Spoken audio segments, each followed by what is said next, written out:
Investments in securities market are subject to market risks. Read all the related documents carefully before investing.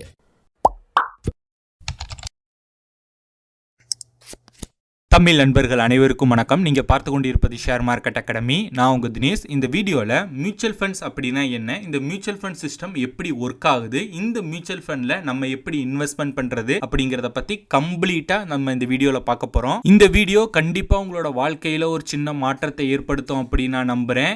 ஏன் அப்படி சொல்கிறேன் அப்படிங்கிறத இந்த video முழுமையாக பாருங்கள், உங்களுக்கே புரியும். ஸோ அதுக்கு முன்னாடி இந்த மாதிரி ஸ்டாக் மார்க்கெட் மியூச்சுவல் ஃபண்ட்ஸ் ரிலேட்டடான இன்ஃபர்மேஷன்ஸ் எல்லாம் உங்களுக்கு வேணும் அப்படின்னா நம்மளோட யூடியூப் சேனலை சப்ஸ்கிரைப் பண்ணி வச்சுக்கோங்க. இந்த வீடியோ பிடிச்சிருந்துச்சு அப்படின்னா ஜஸ்ட் லைக் பண்ணிட்டு உங்க ஃப்ரெண்ட்ஸுக்கும் ஷேர் பண்ணி விடுங்க. மியூச்சுவல் ஃபண்ட் இந்த வார்த்தையை நீங்க அடிக்கடி கேள்விப்பட்டிருப்பீங்க. News paper, social media, televisions இதெல்லாம் அடிக்கடி வந்து போகும். ஆக்சுவலி மியூச்சுவல் ஃபண்ட் அப்படின்னா என்னன்னு பார்த்தீங்க அப்படின்னா இதோட வேர்டுலேயே இதோட மீனிங்கும் இருக்கு. மியூச்சுவல் அப்படின்னா என்ன, ஒன்றுக்கு மேற்பட்டவங்க சேர்ந்து ஏதோ ஒரு விஷயத்துல ஒன்னா செயல்படுறது இல்லைன்னா ஒன்னா சேர்ந்து போறது தான் பார்த்தீங்க அப்படின்னா மியூச்சுவல் அப்படின்னு சொல்லுவோம். நம்ம ஊர்லலாம் பார்த்தீங்க அப்படின்னா மியூச்சுவல் அண்டர்ஸ்டாண்டிங்ல இருக்காங்க அப்படின்னா அவங்க ரெண்டு பேருக்கும் உள்ள ஒரு இணக்கமான ஒரு புரிதல். ஓகேங்களா. Next fund. ஃபண்ட்னா என்ன, மணி. இப்போ இந்த ரெண்டு வார்த்தையை நம்ம சேர்ந்து பார்க்கலாம். அதாவது ஒன்றுக்கு மேற்பட்டவங்க நிறைய பேர் சேர்ந்து ஒரு ஃபண்ட்ல ஒரு ஸ்கீம்ல நம்ம இன்வெஸ்ட்மெண்ட் பண்றது தான் பாத்தீங்க அப்படின்னா மியூச்சுவல் ஃபண்ட் அப்படின்னு சொல்றாங்க. இப்போ நம்ம மைண்டுக்குள்ள நிறைய கொஸ்டின்ஸ் வரும். எங்க இன்வெஸ்ட்மெண்ட் பண்றது,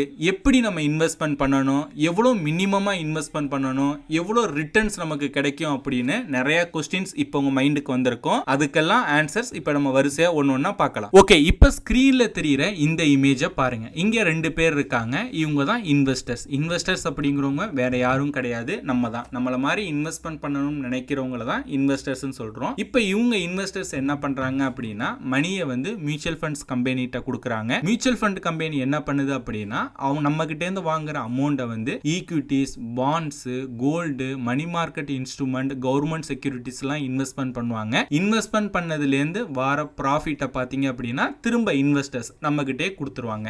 இப்படிதான் வந்து மியூச்சுவல் ஃபண்ட் சிஸ்டம் வந்து ஒர்க் ஆகுது. இந்த இமேஜில் சென்ட்ரா மியூச்சுவல் ஃபண்ட் கம்பெனின்னு இருக்கு இல்லையா, இதை வந்து டெக்னிக்கலா ஏஎம்சி அப்படின்னு சொல்லுவாங்க. அதாவது அசெட் மேனேஜ்மெண்ட் கம்பெனி அப்படின்னு. நம்ம டைரக்டா ஏஎம்சிக்கு வந்து அமௌண்ட்டை வந்து டிரான்ஸ்ஃபர் பண்ண மாட்டோம். ஒவ்வொரு ஏஎம்சியும் பார்த்தீங்க அப்படின்னா நிறைய ஸ்கீம்ஸ் வந்து வச்சிருப்பாங்க. இந்தியாவில் 44 ஏஎம்சி இருக்கு. உதாரணத்துக்கு நிப்பான், ஐசிஐசிஐ ப்ரூடென்ஷியல், SBI, HDFC இந்த மாதிரி 44 ஏஎம்சி இருக்கு. ஒவ்வொரு ஏஎம்சியும் பாத்தீங்க அப்படின்னா நிறைய ஸ்கீம்ஸ் வந்து வச்சிருப்பாங்க. இந்த ஸ்கீம்ஸோட நேம் எல்லாம் அந்த பர்டிகுலர் ஏஎம்சி எதுல இன்வெஸ்ட்மெண்ட் பண்றாங்களோ அது ரிலேட்டடா இருக்கும். உதாரணத்துக்கு இப்ப ஐசிஐசிஐ ப்ரூடென்ஷியல் அப்படிங்கிற ஒரு ஏஎம்சி வந்து ஸ்டாக் மார்க்கெட்ல ஈக்விட்டில உள்ள சின்ன சின்ன கம்பெனிஸ்ல இன்வெஸ்ட்மெண்ட் பண்றாங்க, அதாவது ஸ்மால் கேப் கம்பெனிஸ்ல இன்வெஸ்ட்மெண்ட் பண்றாங்க அப்படின்னா அந்த ஸ்கீமோட நேம் வந்து ICICI Prudential small cap fund அப்படின்னு இருக்கும். இந்த மாதிரி இந்தியாவில் டோட்டலா 3000 ஸ்கீம்ஸ்க்கு மேல இருக்கு. ஒவ்வொரு ஸ்கீம்ஸ்க்கும் பாத்தீங்க அப்படின்னா ஃபண்ட் மேனேஜர்ஸ் அப்படின்னு சொல்லிட்டு 2 பேர் இருப்பாங்க.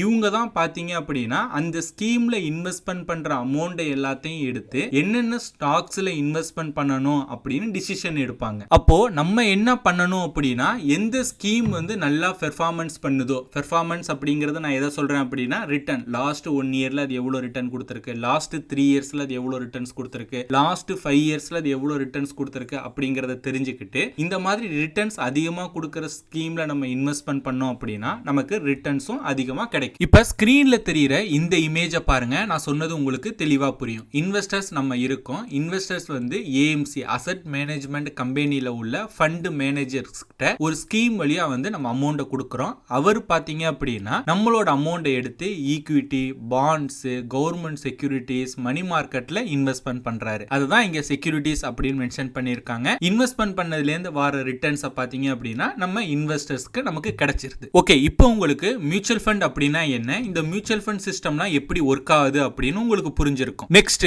ஏன் நம்ம மியூச்சுவல் ஃபண்ட்ல இன்வெஸ்ட்மெண்ட் பண்ணணும், இந்த மியூச்சுவல் ஃபண்ட்ல இன்வெஸ்ட்மெண்ட் பண்றதுனால நமக்கு என்னென்ன அட்வான்டேஜ் அப்படிங்கறத வரிசையா பார்க்கலாம். First, professional management. இப்போ நம்ம ஒரு ஸ்கீம்ல வந்து 100 ரூபாய் இன்வெஸ்ட்மெண்ட் பண்றோம் அப்படின்னா அந்த 100 ரூபாய் அமௌண்ட்டை ஏஎம்சினால நிர்ணயிக்கப்பட்ட, அதாவது நியமிக்கப்பட்ட சம்பந்தப்பட்ட ஒரு ப்ரொஃபஷனல் ஃபண்ட் மேனேஜர் வந்து என்னென்ன ஸ்டாக்ஸ்ல என்னென்ன செக்யூரிட்டிஸ்ல இன்வெஸ்ட்மெண்ட் பண்ணணும் அப்படிங்கிற ரிசர்ச் பண்ணி அதுக்கப்புறம் அந்த ஸ்டாக்ஸை வந்து இன்வெஸ்ட்மெண்ட் பண்ணுவாரு. இன்வெஸ்ட்மெண்ட் பண்றதோட மட்டும் இல்லாம அதோட பெர்ஃபார்மன்ஸை தொடர்ந்து மானிட்டரும் பண்ணுவாரு. மானிட்டர் பண்ணிட்டு அதுக்கேத்த மாதிரி அதை சேஞ்ச் பண்ணிக்கிட்டே இருப்பாரு. ஓகேங்களா? அப்போ இப்ப நம்ம ஒரு காமன் மேன் நம்மள மாதிரி பீப்புள்ஸ் வந்து என்ன ஸ்டாக்ல இன்வெஸ்ட்மெண்ட் பண்ணணும் அப்படிங்கிற டிசிஷன் எடுக்க தெரியாதவங்க என்ன பண்ணலாம் அப்படின்னா, இந்த மாதிரி மியூச்சுவல் ஃபண்ட்ல இன்வெஸ்ட்மெண்ட் பண்ணோம் அப்படின்னா அங்க உள்ள ப்ரொஃபஷனல் ஃபண்ட் மேனேஜர் வந்து அவர் ரிசர்ச் பண்ணி நமக்காக வந்து ஸ்டாக்ஸ்ல வந்து இன்வெஸ்ட்மெண்ட் பண்ணி அதுல இருந்து கிடைக்கிற ரிட்டர்ன்ஸ் பாத்தீங்க அப்படின்னா நமக்கு கொடுப்பாங்க. ரெண்டாவது டைவர்சிஃபிகேஷன். இப்போ நீங்க ஒரு ஸ்டாக் மார்க்கெட்ல ஒரு ஸ்டாக்கை வந்து பை பண்றீங்க அப்படின்னா அந்த ஸ்டாக் வந்து மேல போனா மட்டும்தான் ப்ராஃபிட், உங்களுக்கு கீழே போனுச்சு அப்படின்னா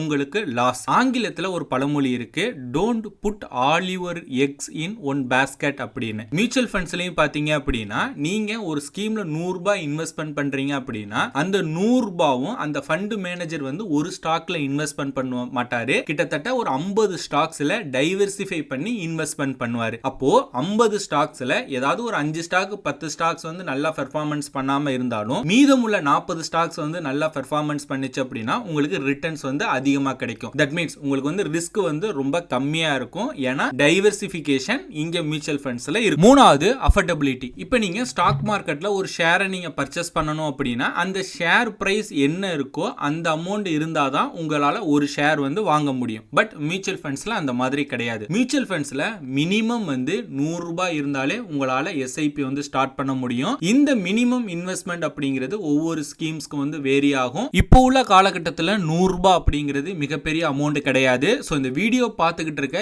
எல்லாராலையுமே பார்த்தீங்க அப்படின்னா மியூச்சுவல் ஃபண்ட்ல இன்வெஸ்ட்மெண்ட் பண்ண முடியும். நாலாவது லிக்விடிட்டி. ஸ்டாக் மார்க்கெட் போலவே மியூச்சுவல் ஃபண்ட்லையும் பார்த்தீங்க அப்படின்னா லிக்விடிட்டி ரொம்ப ரொம்ப அதிகம். எப்போ வேணாலும் மியூச்சுவல் ஃபண்ட்ஸை வந்து நீங்க வாங்கிக்க முடியும். அதே போல எப்போ வேணாலும் செல் பண்ணிக்கலாம். நெக்ஸ்ட் நம்ம எல்லாருக்கும் வர சந்தேகம் பார்த்தீங்க அப்படின்னா மியூச்சுவல் ஃபண்ட்ல எப்படி நம்ம இன்வெஸ்ட்மெண்ட் பண்றது அப்படிங்கிறது தான். பொதுவா மியூச்சுவல் ஃபண்ட்ல 3 வகையா நம்மளால இன்வெஸ்ட்மெண்ட் பண்ண முடியும். ஃபர்ஸ்ட் அந்த மியூச்சுவல் ஃபண்ட் கம்பெனி, அதாவது நான் அசெட் மேனேஜ்மெண்ட் கம்பெனின்னு சொன்னேன் இல்லையா, அந்த கம்பெனியோட வெப்சைட்லயே போயிட்டு நமக்குன்னு ஒரு அக்கௌண்ட் வந்து கிரியேட் பண்ணிட்டு அவங்க ஆஃபர் பண்ற ஸ்கீம்ஸ்ல வந்து நம்மளால இன்வெஸ்ட்மெண்ட் பண்ண முடியும். இதுல இருக்க மிகப்பெரிய டிஸ்அட்வான்டேஜ் என்ன அப்படின்னா அந்த ஏஎம்சி ஆஃபர் பண்ற ஸ்கீம்ஸ்ல மட்டும்தான் உங்களால இன்வெஸ்ட்மெண்ட் பண்ண முடியும். உதாரணத்துக்கு ஐசிசி புரூடென்ஷியல் ஏஎம்சில அக்கௌண்ட் ஓபன் பண்ணீங்க அப்படின்னா ஐசிசி புரூடென்ஷியல் ஆஃபர் பண்ற ஸ்கீம்ஸ்ல மட்டும்தான் உங்களால இன்வெஸ்ட்மெண்ட் பண்ண முடியும். HDFCயோ இல்ல நிப்பான் இந்தியாவோ இல்ல SBIயோ அந்த மாதிரி வந்து அதர் ஏஎம்சி ஆஃபர் பண்ற ஸ்கீம்ஸ்ல வந்து உங்களால இன்வெஸ்ட்மெண்ட் பண்ண முடியாது. நீங்க ஒரு ஏஎம்சியை டிபெண்ட் பண்ணி இருக்கிற மாதிரியே ஆயிரும். சோ இது வந்து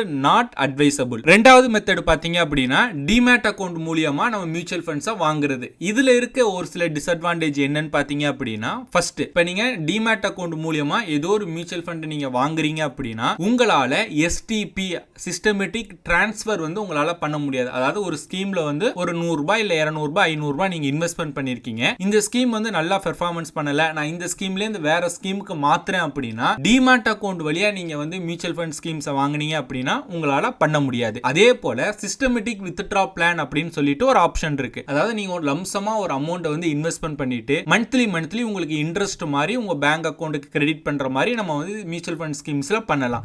அந்த மாதிரியும் பாத்தீங்க அப்படின்னா மியூச்சுவல் ஃபண்ட், அதாவது டிமேட் அக்கௌண்ட்ல இன்வெஸ்ட்மெண்ட் பண்ற மியூச்சுவல் ஃபண்ட்ஸ்க்கு பண்ண முடியாது. கொஞ்சம் விவரம் தெரிஞ்சவங்க ப்ரொஃபஷனலா இன்வெஸ்ட்மெண்ட் பண்ணணும்னு நினைக்கிறவங்க இந்த டிமேட் அக்கௌண்ட் வழியா பண்ண மாட்டாங்க. அப்போ வேற எது மூலமா நம்ம பண்ணணும் அப்படின்னா அதுதான் தேர்ட் மெத்தட். இந்த மெத்தடை பொறுத்தவரையும் ஃபோலியோ அக்கௌண்ட்னு சொல்லிட்டு ஒரு அக்கௌண்ட் வந்து கிரியேட் பண்ணணும். இந்த அக்கௌண்ட் டிமேட் அக்கௌண்ட் போலவே தான், பட் டிமேட் அக்கௌண்டோட ரொம்ப ஈஸியா இருக்கும். இன்னும் சொல்ல போனோம் அப்படின்னா வெறும் 2 நிமிஷத்திலே உங்களால உங்களோட அக்கௌண்ட்டை வந்து ஆக்டிவேட் பண்ணிக்க முடியும். இந்த அக்கௌண்ட் மூலமா உங்களால மியூச்சுவல் ஃபண்ட்ல லம்சமா இன்வெஸ்ட்மெண்ட் பண்ணலாம், SIP ஸ்டார்ட் பண்ணிக்கலாம், STP சிஸ்டமேட்டிக்கா டிரான்ஸ்ஃபரும் பண்ணிக்கலாம், SWP சிஸ்டமேட்டிக் வித்ட்ரா பிளானும் பண்ணிக்கலாம். ஒன்லி மியூச்சுவல் ஃபண்டுக்காக மட்டுமே உருவாக்கப்பட்டது தான் இந்த ஃபோலியோ அக்கௌண்ட். இந்த ஃபோலியோ அக்கௌண்ட் மூலமா உங்களால ஸ்டாக்ஸோ இல்ல ஆப்ஷன்ஸ் ட்ரேடிங்கோ உங்களால பண்ண முடியாது. பட் இந்தியாவில் இருக்க எல்லா ஏஎம்சில உள்ள ஸ்கீம்ஸ்லயும் உங்களால இந்த ஃபோலியோ அக்கௌண்ட் மூலமா இன்வெஸ்ட்மெண்ட் பண்ணிக்கலாம். இன்னும் அடிஷனலா பாத்தீங்க அப்படின்னா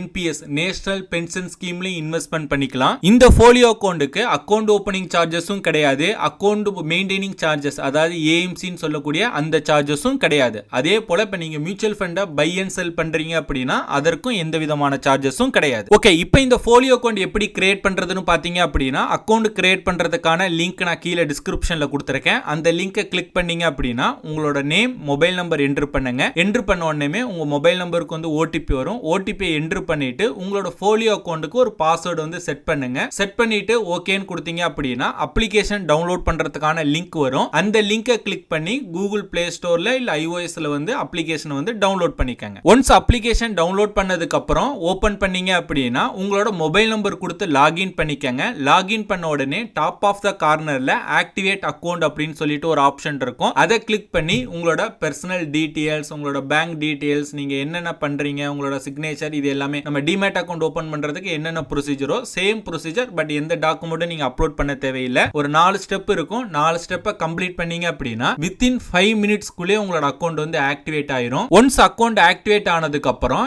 இங்க லெஃப்ட் சைடுல பாத்தீங்கன்னா எக்ஸ்ப்ளோர் மியூச்சுவல் ஃபண்ட் அப்படின்னு சொல்லிட்டு ஒரு ஆப்ஷன் இருக்கும். அதை கிளிக் பண்ணீங்க அப்படின்னா இந்தியாவில் இருக்க எல்லா மியூச்சுவல் ஃபண்ட் ஸ்கீம்ஸும் இதுல ஷோ ஆகும். அதுல பர்டிகுலர் ஏதாவது ஒரு ஸ்கீமை செலக்ட் பண்ணீங்க அப்படின்னா அது லாஸ்ட் 3 இயர்ஸ்ல எவ்வளவு ரிட்டர்ன்ஸ் கொடுத்திருக்கு, 5 இயர்ஸ்ல எவ்வளவு ரிட்டர்ன்ஸ் கொடுத்திருக்கு, நம்ம இன்வெஸ்ட்மெண்ட் பண்ற ஸ்டாக்ஸ் அமௌண்ட்டை வந்து என்னென்ன ஸ்டாக்ஸ்ல இன்வெஸ்ட்மெண்ட் பண்றாங்க அப்படிங்கிற எல்லா டீடைல்ஸும் உங்களால இந்த ஃபோலியோ அக்கௌண்ட்ல உங்களால பார்த்துக்க முடியும். இன்கேஸ் நீங்க இந்த ஸ்கீம் உங்களுக்கு பிடிச்சிருக்கு, இன்வெஸ்ட்மெண்ட் பண்ணணும் அப்படின்னா ஜஸ்ட் இன்வெஸ்ட் திஸ் ஃபண்ட் அப்படின்னு சொல்லிட்டு ரைட் சைடுல இருக்கும். அதை கிளிக் பண்ணீங்க அப்படின்னா 100 ரூபீஸ்ல இருந்தே உங்களால இன்வெஸ்ட்மெண்ட் பண்ண முடியும். ஓகே சார், நான் அக்கௌண்ட் எல்லாம் கிரியேட் பண்ணி ஆக்டிவேட் பண்ணிட்டேன். பட் எந்த ஸ்கீம்ல இன்வெஸ்ட்மெண்ட் பண்ணணும் அப்படின்னு எனக்கு தெரியல அப்படின்னா ஸ்கிரீன்ல தெரியுற இந்த நம்பருக்கு வாட்ஸ்அப் பண்ணுங்க. பர்சனலா நான் உங்களை கான்டாக்ட் பண்ணி உங்களோட ஃபைனான்சியல் கோலுக்கு ஏத்த மாதிரி என்ன ஸ்கீம்ல இன்வெஸ்ட்மெண்ட் பண்ணலாம், எந்த டைப்ல இன்வெஸ்ட்மெண்ட் பண்ணலாம் அப்படின்னு நான் கைட் பண்றேன். ஒன்ஸ் அக்கௌண்ட் கிரியேட் பண்ணிட்டு வாட்ஸ்அப் மட்டும் பண்ணுங்க, கால் பண்ண வேண்டாம். நானே உங்களை கான்டாக்ட் பண்றேன். சோ அடுத்தடுத்த வீடியோஸ்ல ஒரு மியூச்சுவல் ஃபண்ட் ஸ்கீம் நம்ம எடுத்துக்கிட்டோம் அப்படின்னா என்னென்ன ஃபேக்டர்ஸ் எல்லாம் நம்ம பார்க்கணும், ஒரு ஸ்கீமை நம்ம எப்படி அனலைஸ் பண்ணணும் அப்படிங்கிற வீடியோஸ் எல்லாம் நான் தொடர்ந்து அப்லோட் பண்றேன். சோ அந்த வீடியோஸ் எல்லாம் நீங்க பார்க்கணும் அப்படின்னா நம்மளோட யூடியூப் சேனலை சப்ஸ்கிரைப் பண்ணி வச்சுக்கோங்க. வீடியோ பிடிச்சிருந்துச்சு அப்படின்னா லைக் பண்ணிட்டு உங்க ஃப்ரெண்ட்ஸுக்கும் ஷேர் பண்ணி விட்டுருங்க.